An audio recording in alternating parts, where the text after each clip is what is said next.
कि बुंदेलखंड राज की मांग आज सेकंड प्रायोरिटी पे है। लोगों को एक राष्ट्रवाद दिख रहा है, लोगों को राम मंदिर दिख रहा है, लोगों को दूसरी चीज़ें दिख रही हैं, लोगों को 370 दिख रही है, लोगों को पीओके दिख रहा है। ये एक बड़ी वजह हो सकती है। जैसा मोदी का स्टाइल है, जब उनको लगेगा आज नफ़ा है तो शायद किसी दिन शाम को 8 बजे आके कहें कि साथियों, भाई और बहनों, बुंदेलखंड राज। लेकिन ये हो सकता है। जय बुंदेलखंड जब हम लोग बोलते थे तो लोग कहते थे हे जय बुंदेलखंड, लेकिन सिलसिला है, धीरे धीरे चीज़ें बढ़ती चली गई।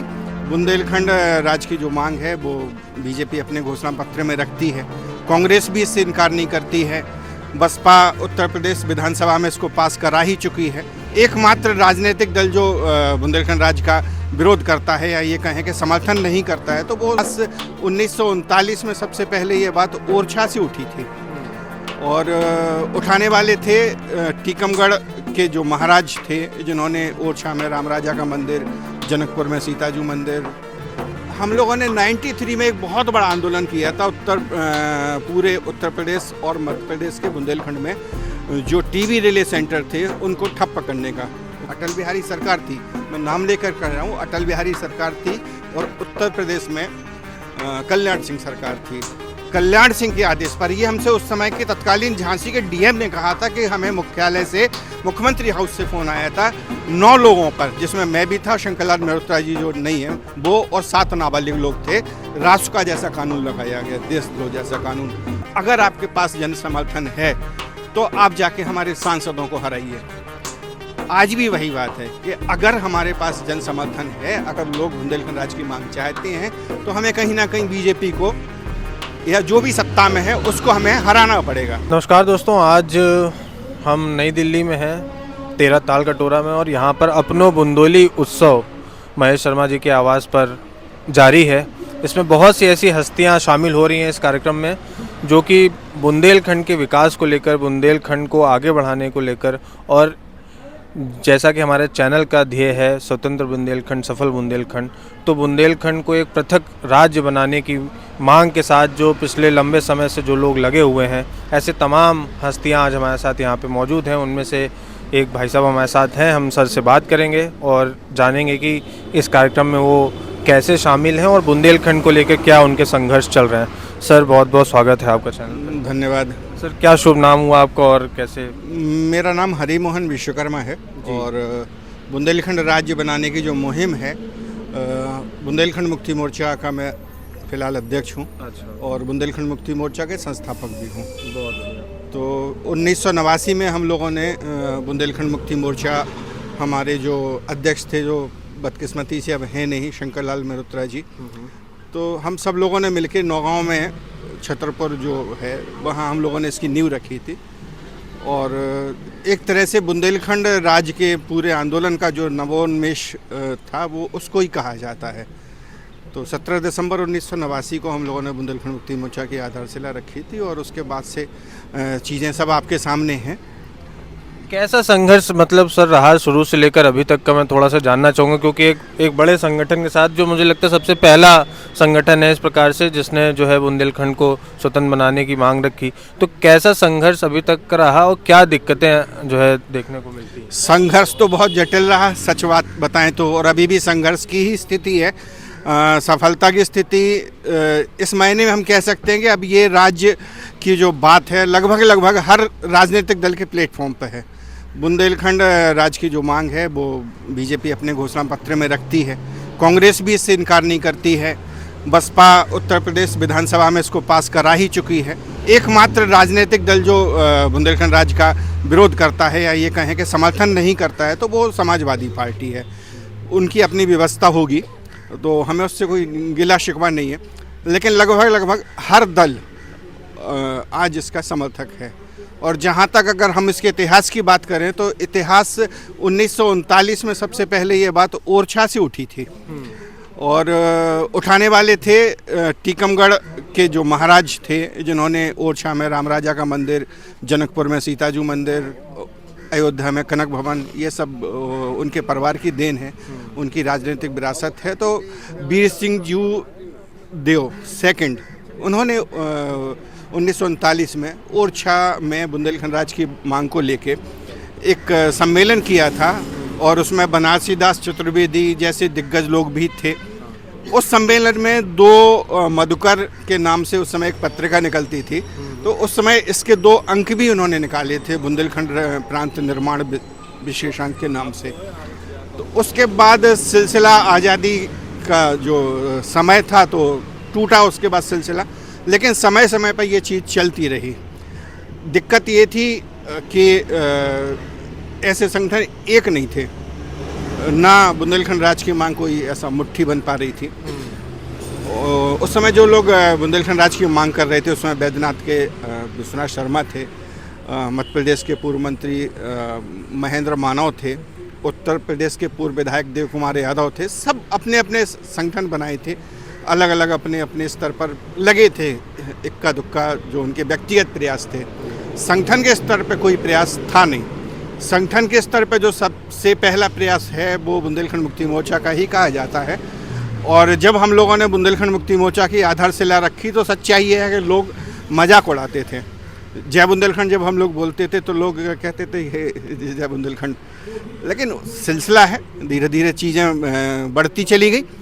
और हम लोगों ने सबसे पहली जो आंदोलन कहें जिसको या कदम कहें, हम लोगों ने उठाया था नौगांव से धौररा तक की लगभग 125 किलोमीटर की पद यात्रा हम लोगों ने 1991 में हम पहला जो आंदोलन था मोर्चे का बड़ा वो किया था। उसके बाद फिर झांसी में बड़ा सम्मेलन हुआ, उरई में बड़ा सम्मेलन हुआ। फिर धीरे धीरे इस तरह के जो जिनका हमने अभी नाम लिया संगठनों का और लोगों का, महेंद्र मानव जी हैं, विट्ठल भाई पटेल जी हैं जो अब नहीं हैं दुनिया में, देव कुमार यादव जी हैं, झांसी के एक हरेंद्र सक्सेना थे, बड़े पत्रकार थे और बुंदेलखंड में बड़े समर्पित थे, और भी लोग थे तमाम। तो ऐसे लोग भी जुड़ने लगे। तो उसके बाद हम लोगों ने फिर एक संयुक्त सम्मेलन किया उरई में। झांसी में भी एक संयुक्त सम्मेलन हुआ जो बैद्यनाथ आयुर्वेद के रमेश शर्मा थे, उन्होंने काफ़ी उसमें सहयोग किया था। विश्वनाथ शर्मा जी जो पूर्व सांसद थे और जिनके बेटे अब झांसी ललितपुर के पूर्व सांसद हैं इस समय, अनुराग शर्मा, तो वो भी थे। तो इस तरह से फिर हम लोगों ने संगठनों को और व्यक्तियों को भी इकट्ठा करने का काम शुरू किया। और जैसे जैसे कारवां बढ़ा तो फिर लोग थोड़ा सा सकारात्मक भी होते गए। हम लोगों ने 93 में एक बहुत बड़ा आंदोलन किया था पूरे उत्तर प्रदेश और मध्य प्रदेश के बुंदेलखंड में जो टीवी रिले सेंटर थे उनको ठप करने का बुंदेलखंड, और उसको हम कह सकते हैं कि पहला आक्रामक आंदोलन या पहला उग्र आंदोलन उसको हम कह सकते हैं कि बुंदेलखंड राज्य निर्माण के लिए वो था। तो ये हम लोगों ने 1993 में 25 अप्रैल 1993 में ये हम लोगों ने किया था। पूरे बुंदेलखंड में जितने भी टीवी रिले सेंटर थे जाम कर दिए गए थे, सैकड़ों लोग गिरफ्तार हुए थे।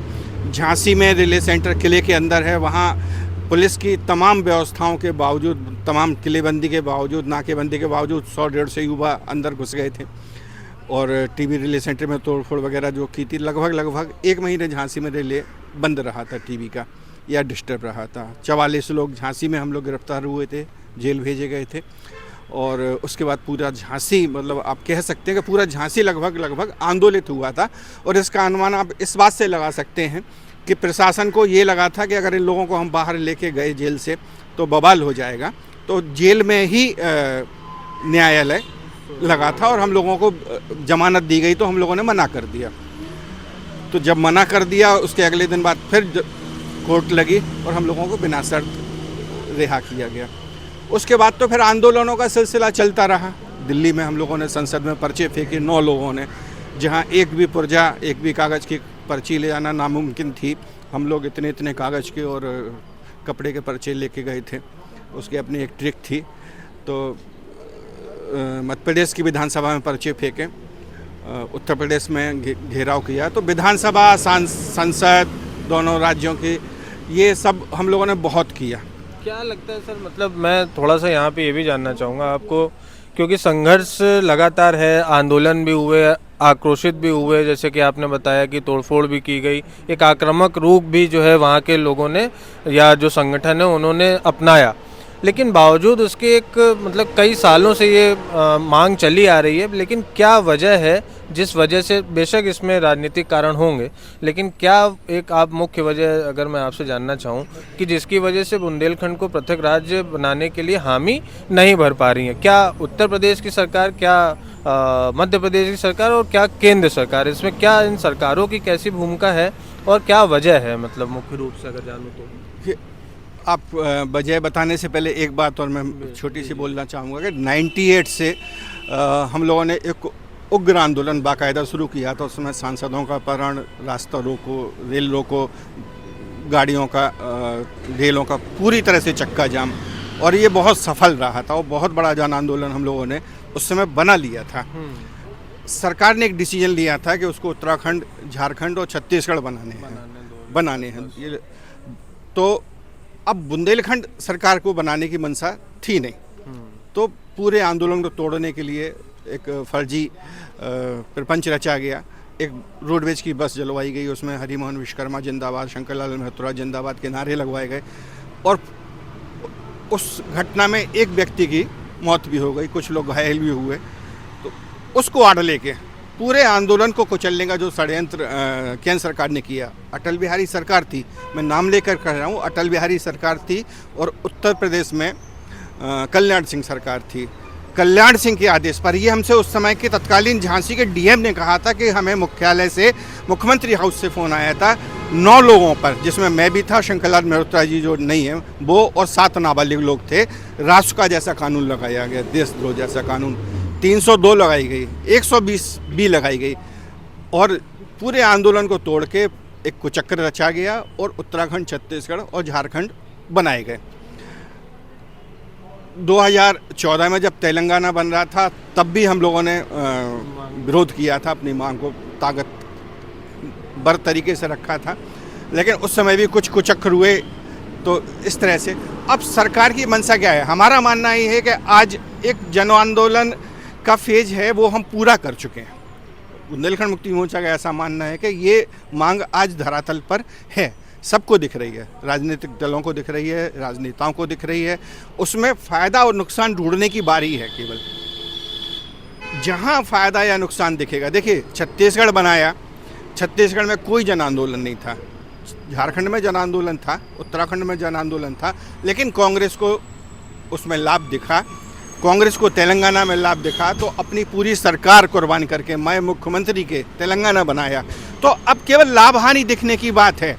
गृह मंत्रालय के पास राज्यों की मांग है, आरएसएस इस बात पर सहमत है, जो अंदरूनी सूत्र हैं और जानकारियां हैं हम लोगों के पास एज ए आंदोलनकारी, और मैं पेशे से एक पत्रकार भी हूं, तो लखनऊ में रहता हूं। तो एक हम लोगों के पास एक जानकारी है कि आरएसएस भी बुंदेलखंड, विदर्भ और एक आध और राज्य है, मैं उसका नाम नहीं लेना चाहूँगा, ये बनाने के 3 राज्य बनाने का विदर्भ का आरएसएस का मूड है, सरकार का भी है, केंद्र सरकार का मूड है। अब उसमें कहाँ वो नफ़ा नुकसान ढूंढ रहे हैं ये मैं नहीं कह सकता। जैसा मोदी का स्टाइल है, जब उनको लगेगा आज नफ़ा है तो शायद किसी दिन शाम को 8 बजे आके कहें कि साथियों, भाइयों और बहनों, बुंदेलखंड राज्य, लेकिन ये हो सकता है।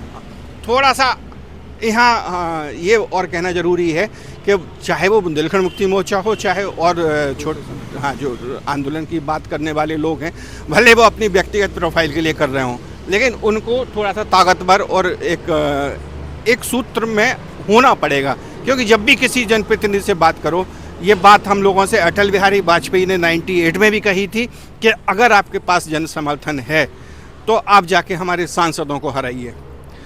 आज भी वही बात है कि अगर हमारे पास जन समर्थन है, अगर लोग बुंदेलखंड राज्य की मांग चाहते हैं, तो हमें कहीं ना कहीं बीजेपी को या जो भी सत्ता में है उसको हमें हराना पड़ेगा। लेकिन परिस्थितियां इस तरह की हैं कि बुंदेलखंड राज्य की मांग आज सेकंड प्रायोरिटी पे है। लोगों को एक राष्ट्रवाद दिख रहा है, लोगों को राम मंदिर दिख रहा है, लोगों को दूसरी चीज़ें दिख रही हैं, लोगों को 370 दिख रही है, लोगों को पीओके दिख रहा है। ये एक बड़ी वजह हो सकती है कि सरकार को लगता है कि ये चीज़ें करने से हमें वोट ज़्यादा मिलेगा और पहले मिलेगा। बुंदेलखंड राज्य की मांग करने से भी मिलेगा, वो तो हमें मिल ही रहा है, क्योंकि 8 और 9 में से 9 सांसद उसके हैं। तो जिस दिन हम ये हराना शुरू कर देंगे, और शायद उसके लिए सबसे अच्छा मौका 2024 का है। तो जिस दिन हम लोग ये शुरू कर देंगे उस दिन शायद चीज़ें हों। हाँ, एक और छोटी सी बात है जो हम कहना चाहते हैं। बुंदेलखंड एक बेहद गरीब इलाका है। एक तो उत्तर प्रदेश और मध्य प्रदेश में बटा है, दूसरा यहाँ खेती किसानी बिल्कुल चौपट है, उद्योग चौपट है। ये बात उत्तराखंड के साथ नहीं थी, ये बात झारखंड के साथ नहीं थी, ये बात छत्तीसगढ़ के साथ नहीं थी, ये बात तेलंगाना के साथ भी नहीं थी। हमारे पेट खाली हैं, तो जैसे कि कहावत है, भूखे वजन ना होए गोपाला। आज अगर हमारे किया है, हम लोगों ने भी किया है, एक एक महीने तक किसानों को लाके यहाँ बिठाया है, महीनों लाके बिठाया, इसके सारी चीज़ें हैं। जंतर मंतर पर 2-2 महीने हम लोगों ने आंदोलन किए हैं, धरने किए हैं। लेकिन एक साधारणता ये है कि अगर हमारे किसान से ये कहो आप कि हमें बुंदेलखंड राज्य की मांग करने चलना है, तो वो कहेगा हम पहले पेट देखें या ये एक बड़ी मतलब हाँ, राजनीतिक रूप से अगर बात करें, उतने सूत्र नहीं है, हमारे पास उतने सोर्सेज नहीं है कि हम किसान से ये कहें कि 1 महीने का राशन, वो चिंतित बेफिक्र होकर चले कि 1 महीने का राशन घर में रखा है, चलो अपन 15 दिन धरना देते हैं, 15 दिन का राशन जब बचेगा तब हम आएंगे। तो ये एक बड़ा समस्या है। ये एक बड़ा कारण भी है, क्योंकि जब हम बात करते हैं तो लोग मीडिया में या फिर ऐसे तो बात करने के लिए तैयार होते हैं कि हाँ भाई हम चाहते हैं कि बुंदेलखंड अलग राज्य बने। लेकिन जब उनसे आप ग्राउंड पे इकट्ठा होने की जब बात करते हैं कि भाई इकट्ठा हो जाओ एक जगह पे, हम इसके लिए आंदोलन करना चाहते हैं या हम इसके लिए आगे बढ़ना चाहते हैं या जगाना चाहते हैं सरकार को, तो वहाँ पे लोग पीछे हट जाते हैं। इसकी क्या? इसकी एक बड़ी वजह एक तो ये है कि जो जनप्रतिनिधि हैं वो कठपुतलियाँ हैं। डोर उनकी कहाँ है? उनके आला कमान के हाथ में, चाहे वो कांग्रेस का हो, चाहे बीजेपी का हो, चाहे सपा का हो। वो जैसा नचाएंगे वो वैसा नाचेंगे। तो मन में सबके है, मतलब अगर सपा के नेता भी, जिसको हमने कहा कि वो बुंदेलखंड राज्य का समर्थन नहीं करती है, यहाँ तक सपा के नेता भी ये कहते हैं कि हम माइक पर नहीं बोल सकते, लेकिन हम चाहते हैं बुंदेलखंड बने। लेकिन वो डोर अखिलेश के हाथ में है, डोर मोदी जी के हाथ में है, योगी जी के हाथ में। तो वो एक बड़ी समस्या है उनके साथ। देखिए, कोई भी व्यक्ति, कोई भी नेता, हम ये नहीं कहें हम अवसरवादी बोलें इसको तो थोड़ा सा गलत हो जाएगा, लेकिन वो अपनी पार्टी के अनुशासन में बंधा है, बुंदेलखंड चाहता है। अब कई बार बियॉन्ड द माइक वो हम लोगों से ये भी कहता है कि इतने लोग, खुद उमा भारती ने ये कहा कि इतने लोग इकट्ठे कर दो कि हमें अपने नेताओं को दिखाने में, ये देखो साहब ये नहीं मान रहे, हम तो बैठे हैं चुपचाप, लेकिन अब इनका क्या करें हम। तो ऐसे नेता भी हैं, हम लोगों ने वो किया भी है कई बार, लेकिन बस ये है कि वो टाइम फेज रहता है, वो यहाँ बात आके ख़त्म हो जाती है कि लोगों को लगता है कि हमारे नेता नहीं मानेंगे तो क्या करेंगे। अब किसान आंदोलन को ले लो, इतना बड़ा आंदोलन, इतनी सारी चीज़ें, लेकिन सरकार नहीं मानती है। जब सरकार मानेगी तो चीज़ें कहीं ना कहीं सरकार को मनाना होता है। और मैं समझता हूँ कि बुंदेलखंड अब इस स्थिति में आ गया है कि वहाँ के लोग या आंदोलनकारी जितने भी हैं, जो संगठन है, वो इस स्थिति में है कि अब वो सरकार से कहीं ना कहीं अपनी मांग को और मजबूती के साथ रख सकते हैं। तो आपको क्या लगता है कि ये मतलब कब हमें सफलता मिलेगी और हम एक पृथक बुंदेलखंड बनता हुआ देखेंगे? हमें लगता है कि सफलता के तो मुहाने पे हम लोग बैठे हैं। केवल एक वक्त की बात है कि कब सरकार को लगता है कि हाँ, नफ़ा नुकसान वाली बात, कब मोदी जी आएँ और कब ये कहें कि भाइयों बहनों मैं भारत में बुंदेलखंड की बात करता हूँ। तो इतना है, जनाधार है, सरकार के पास बुंदेलखंड बनाने के फ़ायदे नुकसान हैं। सरकार को ये भी पता है कि बुंदेलखंड बनेगा तो ये भारत का सबसे समृद्ध राज्य होगा।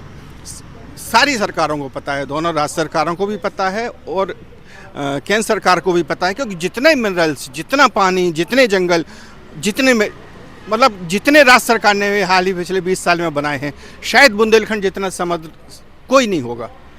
बुंदेलखंड है। तो आप ये मतलब स्वतंत्र रूप से आप ये मानते हैं कि अगर बुंदेलखंड राज्य बनता है, जैसे कि और भी छोटे राज्य बने, छत्तीसगढ़ बना, झारखंड बना, उत्तराखंड बना, तो ये अपने पैरों पे बहुत जल्दी खड़े होगा और बाकायदा ये जो है देश की जीडीपी में अपना योगदान निभा रहे हैं और अपने पैरों पे चल रहे हैं। तो क्या बुंदेलखंड इतना सक्षम आप मानते हैं कि हाँ, बुंदेलखंड यदि अलग होता है तो वो सक्षमता के साथ आगे बढ़ने के लिए तैयार है? देखो, बुंदेलखंड आज भी सक्षम है, बस फ़र्क क्या है, आज हम उत्तर प्रदेश और मध्य प्रदेश को पाल रहे हैं, हम केंद्र सरकार को पाल रहे हैं। बुंदेलखंड आज भी कहीं कमज़ोर नहीं है। अगर हम दोनों राज्यों से निकाल के एक यूनिट बना दी जाए, हम तो ये भी कह रहे हैं कि जब तक सरकार को नहीं बनाना है वो एक केंद्र शासित क्षेत्र बना दे ना बुंदेलखंड को। मतलब हमारी चित्रकूट जैसी जगह 2 राज्यों में बटी है, क्या मजाक है। चित्रकूट जैसी जगह 2 राज्यों में बटी है तो आप बुंदेलखंड को केवल एक केंद्र शासित बना दो, मत बनाओ। जब आपको लगेगा नफा नुकसान है तब आप बना देना, लेकिन कम से कम उसका जो मैनेजमेंट सिस्टम है वो तो आप सेंट्रलाइज करो। आधी योजनाएं भोपाल बनती हैं, आधी योजनाएं लखनऊ बनती हैं। जो लखनऊ में योजनाएं बनती हैं वो मेरठ का, वो गोरखपुर का, वो फलां का व्यक्ति बनाता है। जो भोपाल में योजना बनती है वो जबलपुर का व्यक्ति बनाता है। तो क्या मतलब फिर भाई हमारे घर में कहाँ हमें रोशनी चाहिए, कहाँ हमें कैंडल रखनी है, कहाँ हमें मोमबत्ती रखनी है, कहाँ उजाला चाहिए, वो हम बेहतर जानते हैं ना, कि ना कि हमारा बाहर का पड़ोसी जानेगा। तो ये दिक्कतें हैं। कहीं भी बुंदेलखंड में पन्ना जैसी जगह है जहाँ मतलब हीरा है, 3 से 4 हज़ार करोड़ रुपए का सालाना रेवेन्यू जा रहा है। एक एक हीरा साला 50-50 करोड़ का निकलता है। जब आपका जंगल इतना है, पन्ना जैसा टूरिस्ट प्लेस है, आपका चित्रकूट जैसा टूरिस्ट प्लेस है, मतलब सब है। धार्मिक पर्यटन है, प्राकृतिक पर्यटन है, ऐतिहासिक पर्यटन है, क्या नहीं है, सब कुछ है। इतना मिनरल्स है। नदियों की बात करें, खेती की बात करें, दुनिया का बर्ड क्लास गेहूँ हमारे यहाँ खुरई में, उरई में, खुरई मतलब सागर में होता है, उरई गेहूँ के लिए मशहूर है। दुनिया दलहन के मामले में बुंदेलखंड का कोई मुकाबला इंडिया में तो नहीं है उत्पादन में, दलहन में। तो हम किस किस की बात करें, हर क्षेत्र में हम समृद्ध हैं, हम अपने पैरों पे खड़े हैं। बस हम पाल मध्य प्रदेश को, उत्तर प्रदेश को, केंद्र सरकार को रहे हैं। हम रेवेन्यू इतना दे रहे हैं, जीएसटी दे रहे हैं, हम इनकम टैक्स दे रहे हैं, हम सब कुछ दे रहे हैं। अब सरकार ये कहती है, एक छोटा सा मुद्दा और है, सरकार ये कहती है कि हम बीडा दे रहे हैं, हम डिफेंस कॉरिडोर दे रहे हैं, हम एक्सप्रेस भी दे रहे हैं। मैं पूरे दावे के साथ कह सकता हूँ ये बात, पूरे दावे के साथ, कि इंडिया के सारे आप एक्सप्रेस पे उठा लो, बुंदेलखंड एक्सप्रेस पे बस्ट ऑफ सबसे बस्ट होगा कंस्ट्रक्शन और क्वालिटी के मामले, सबसे बस्ट होगा। और आप टोल जो चालू हो गए, आप टोल पूछ लीजिए कितना वहाँ उनको रेवेन्यू मिल रहा है, सबसे लोएस्ट है। और क्यों है? क्योंकि रेवेन्यू आपके लिए आपको पर कैपिटा इनकम तो बढ़ानी पड़ेगी ना, लोगों की ग्रोथ तो बढ़ानी पड़ेगी ना, लोगों को इंडस्ट्री देनी पड़ेगी। आपने बना दिया, चलेगा कौन?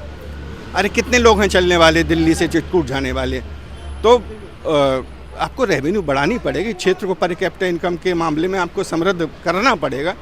तो अब बीडा से एक हो सकता है मुट्ठी वाले लोगों को रोजगार मिल जाए, हाँ, डिफेंस कॉरिडोर से हो सकता है कि मुट्ठी वाले लोगों को रोजगार मिल जाए। और वो भी गारंटी है इस बात की कि वो रोजगार भी 80% 70% बाहर के लोगों को ही मिलेगा। बुंदेलखंड के लोगों को अगर मिला तो वो चपरासी जैसी ही स्थिति में रहेंगे। मतलब आप ये मजाक समझो कि बीडा की प्लानिंग, बीडा की फंडिंग, बीडा का सब कुछ गुजरात में हो रहा है। मतलब वन बुंदेलखंड के लिए रहा है, उत्तर प्रदेश की तस्वीर, लेकिन सारी चीज़ें डिसाइड होकर वहाँ से आ रही हैं। तो क्या मजाक है? ये तो हम झेल ही रहे हैं 67 साल से, 73 साल से। और यही हमें झेलना है तो हमें ना बीडा की ज़रूरत है, ना हमें डिफेंस कॉरिडोर की ज़रूरत है, ना हमें एक्सप्रेस वे की ज़रूरत है, हमें बुंदेलखंड राज्य की ज़रूरत है। बहुत बहुत धन्यवाद सर हमसे बातचीत के लिए। और तो बुंदेलखंड मुक्ति मोर्चा के अध्यक्ष साहब हमारे साथ थे और बहुत अच्छी बात इन्होंने बताई और पूरी जोरदार तरीके से इन्होंने बोला कि बुंदेलखंड नफ़ा नुकसान वाली कहीं ना कहीं सरकारों की बात है, इस वजह से लटका हुआ है और जल्दी ही हम इसको आगे और भी लोगों से आपके साथ बातचीत करवाएंगे। बहुत बहुत धन्यवाद। खबरों की दुनिया से लेकर संघर्षों की कहानी तक, क्षेत्रीय खबर और संस्कृति के संग बुंदेली माटी से बना एक अंग। बुंदेलखंड 24/7, स्वतंत्र बुंदेलखंड, सफल बुंदेलखंड।